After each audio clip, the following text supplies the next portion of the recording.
Dany Laferrière de l'Académie française, c'est quand on n'a rien à faire que le temps devient précieux, Dany. Un certain art de vivre est publié aux éditions Grasset et c'est savoureux ce livre parce que, comment on peut dire, ce sont des réflexions, des citations de vous au fond, quelques mots comme ça pour dire l'art de vivre.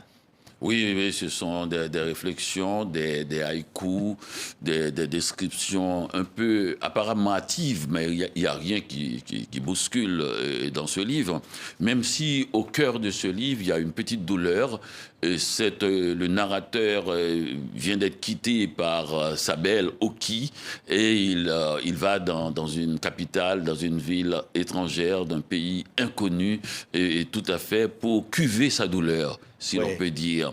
Et il tient un journal personnel où il note un peu ce qui lui est arrivé, parce que ça remonte le fleuve du temps, mais en même temps aussi ce qu'il vit dans le temps présent de ce moment où il se trouve à Bornéo. Oui, l'art de devenir soi-même, en 100 pages, Dany. Et vous dites dans l'introduction, au fond, ce livre, ces 100 pages m'ont donné peut-être encore plus d'efforts que jamais aucun livre auparavant. Oui, parce qu'il les contient tous.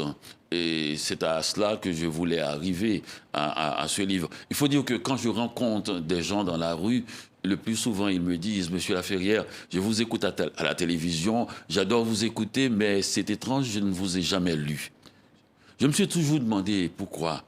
Et parce que la personne voudrait bien. Et c'est à ces gens-là que je dédie ce livre, où je ramasse un peu la quintessence de ce que j'ai pensé au fil du temps. Oui.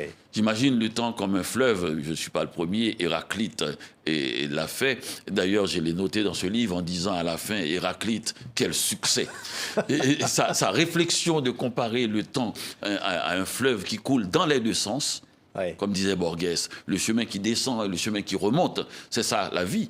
On peut à tout moment être dans le présent de l'indicatif chaud et en même temps aussi être dans sa mémoire, être dans son enfance. Les images se bousculent. Et Borges a droit à un chapitre à la fin.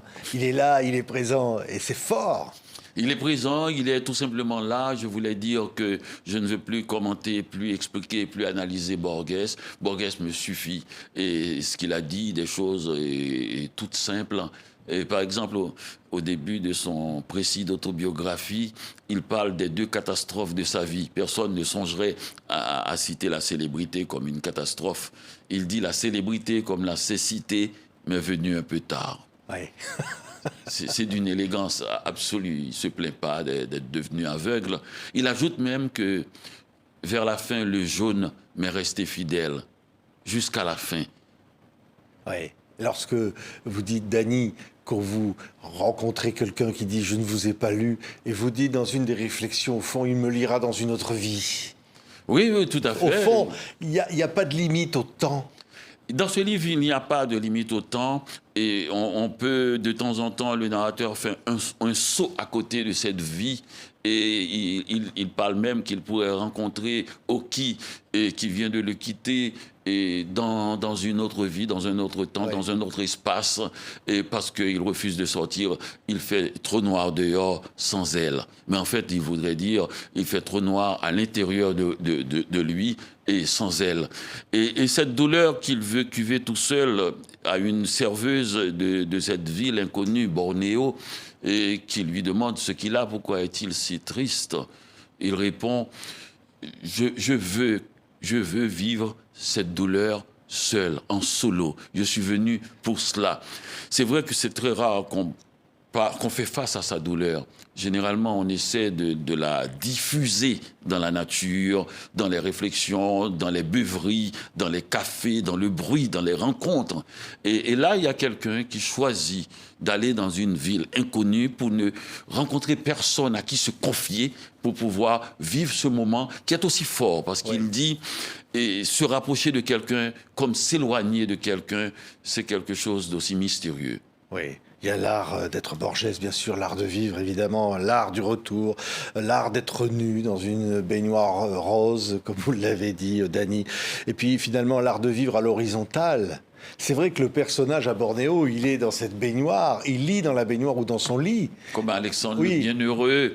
Et c'est vrai que j'ai passé une grande partie de ma vie à l'horizontale, soit pour lire, soit même pour écrire. Et dans la baignoire, il suffit que j'ai à côté de moi un verre de vin. D'ailleurs, la couverture du livre. On va revoir la me couverture. montre Mais vous n'êtes pas tout nu dans la baignoire, là, Dany. Non. Heureusement. Hein. mais je suis habillé. Il suffit de dire je suis dans une baignoire, les gens vous imaginent nu. Mais on peut être habillé aussi. Ouais. Je lis une page, les yeux ouverts, et puis je la repasse ensuite dans ma tête, les yeux fermés.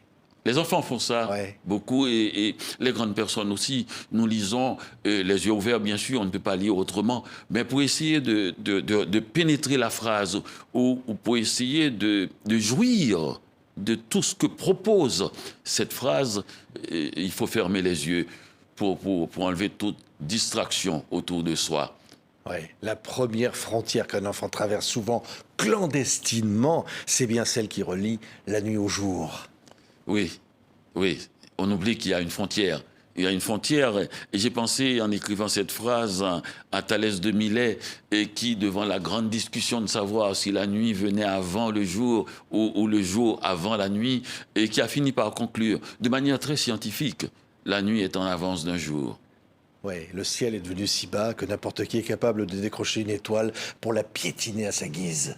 On voit que ça sur les réseaux sociaux. On voit, et moi, il y a des gens qui disent que j'écris mal en faisant 4 fautes dans les 4 phrases qu'ils ont choisies pour dire ça.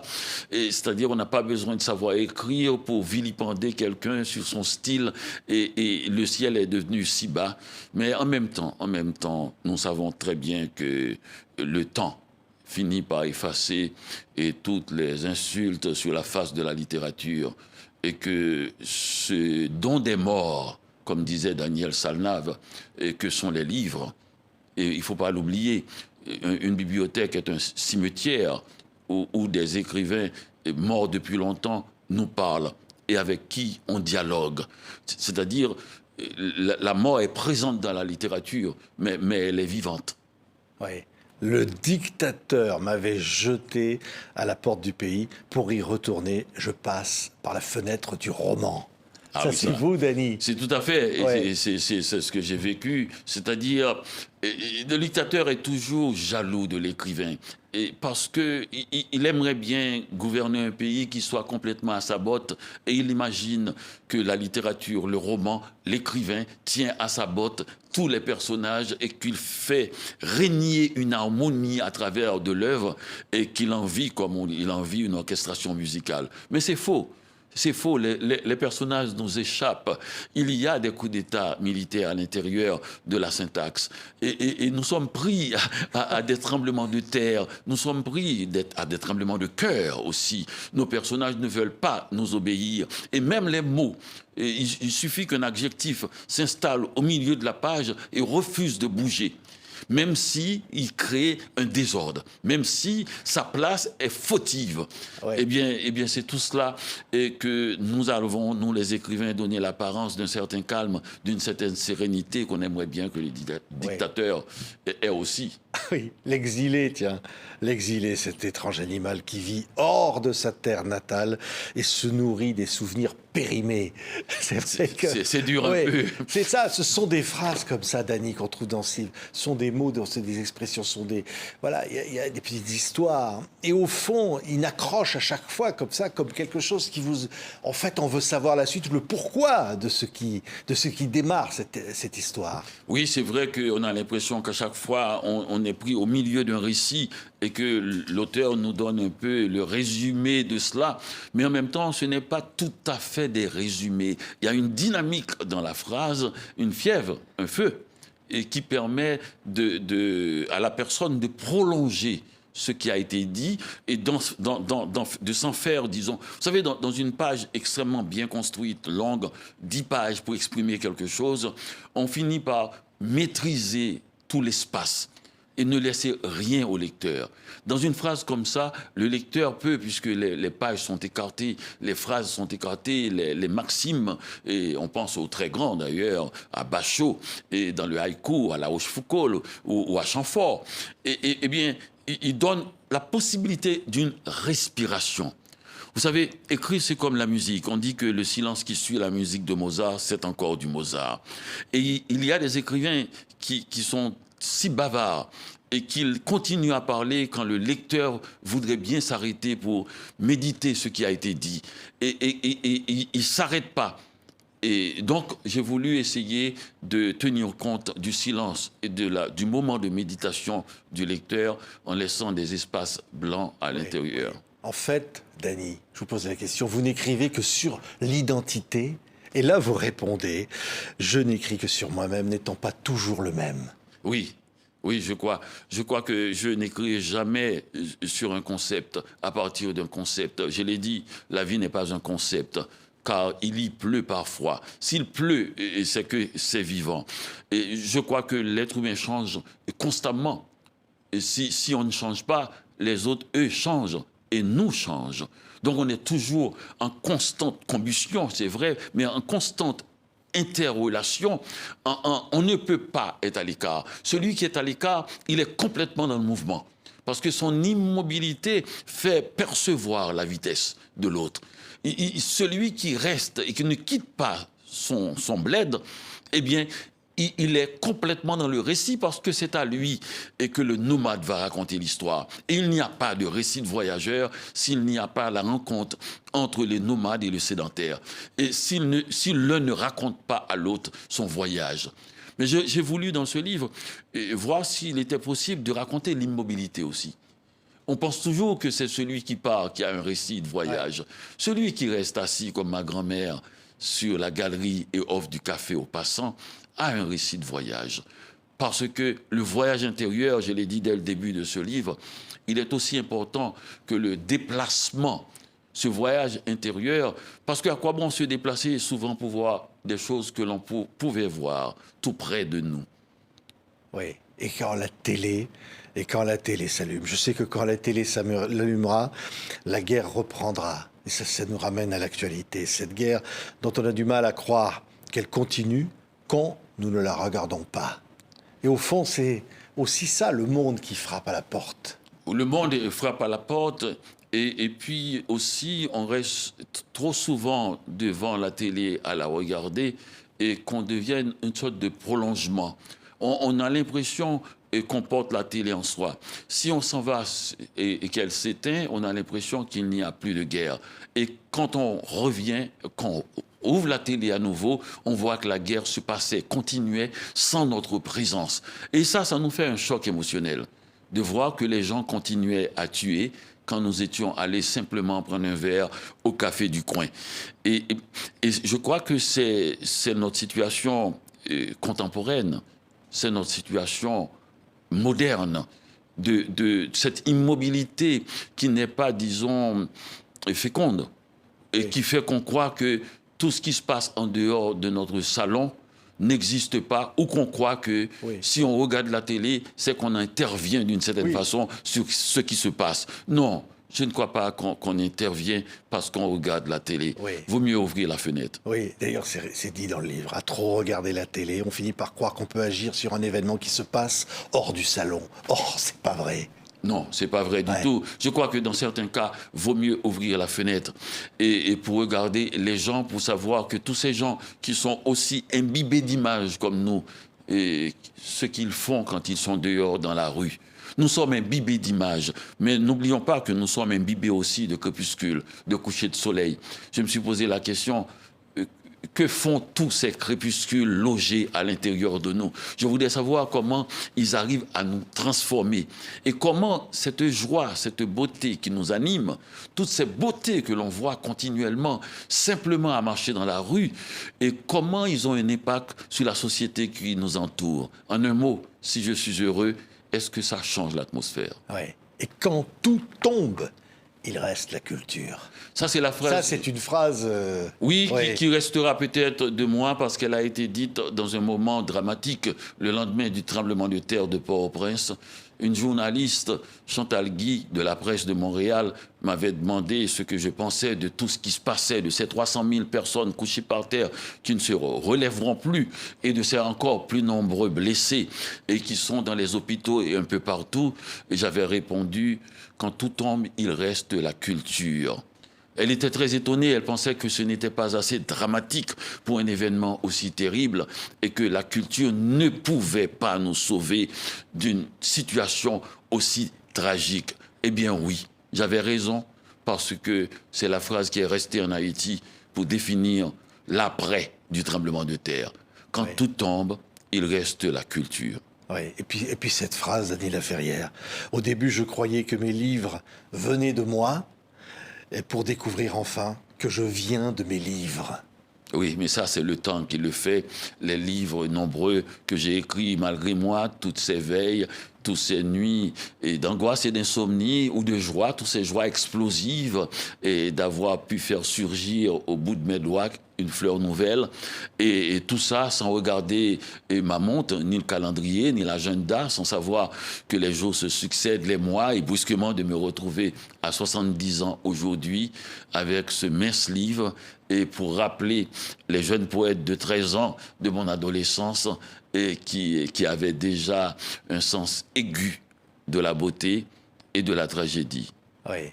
Ce qui est extraordinaire dans ce livre de Dany, c'est que chacun, quelque part, c'est universel, peut dire en quelques mots, au fond, de dire des choses qui vous entraînent au-delà, comme ça, dans sa réflexion, dans un imaginaire personnel, où chacun peut faire sa route, et au fond de se dire, oui, ces mots-là nous donnent au fond l'envie de s'arrêter quelques instants sur sa vie et de regarder le monde. Nous courons avec une vitesse folle vers un mur. Et je crois que l'une des raisons de cela, c'est que nous n'arrêtons pas d'opiner. Nous opinons sur tout. Et nous avons arrêté de penser, surtout de rêver. Rêver, rêvasser, les rêveries du matin avant de se lever. C'est une forme de prière d'une certaine façon laïque et où nous repassons des images anciennes et des images inédites. Ça donne à notre journée, cette journée qui nous est offerte si gracieusement, un élan, mais un véritable élan, basé sur des choses impalpables et quelque chose, nous sommes mus par des choses extraordinaires. C'est important le matin avant de nous lever, de prendre ce bref petit temps et pour essayer de retrouver notre autodétermination, et notre ressort personnel et non de nous lever uniquement sur des ressorts des autres. C'est-à-dire, fermons pendant 5 minutes la radio, fermons la télé et mettons le journal de côté, essayons de voir notre rapport avec ce jour qui vient. Oui. Et au fond de se dire, la vie, vivre, c'est un art. Vivre, c'est un art. C'est un art, absolument. Oui. Et si nous le ratons, nous ratons la chose la plus précieuse qui soit. Et nous sommes concernés par cela. Si nous n'en faisons pas un art, si nous ne devenons pas élégants, comme disait Hemingway, l'élégance, c'est avoir, le courage, c'est avoir de l'élégance dans les moments difficiles. Si nous n'exerçons pas cet art, si nous n'en faisons pas une pratique quotidienne, au moment où la chose, l'adversité viendra, nous allons nous conduire comme des brutes. Il faut travailler et à se bonifier. Il faut garder précieusement cette élégance. Il faut la nourrir, il faut la féconder pour que quand l'événement arrive, nous soyons à la hauteur. Merci Dany Laferrière. Beaucoup qui vont ouvrir ce livre. Petit livre. Un certain art de vivre, publié chez Grasset, vont y trouver peut-être quelque chose, une source au fond de vie pour eux, et de se dire au fond, oui, je trouve des réponses peut-être, ou en tous les cas des chemins à des questions qu'on peut se poser, ou une façon d'être heureux, ou de chercher, en tous les cas, à l'être. C'est ça, Dany, au fond. La vie, ça sert à ça. C'est ce chemin qu'il faut prendre. C'est Montaigne qui disait que c'est le chemin qui compte, c'est pas l'endroit où l'on va arriver. Et ce chemin interminable, on peut le faire avec les autres dans une forme d'élégance. Merci. Dany Laferrière de l'Académie française. Lisez Un certain art de vivre. Vous allez adorer. C'est publié chez Grasset, le nouveau livre de Dany. Merci Dany d'être venu ici. Merci Patrick.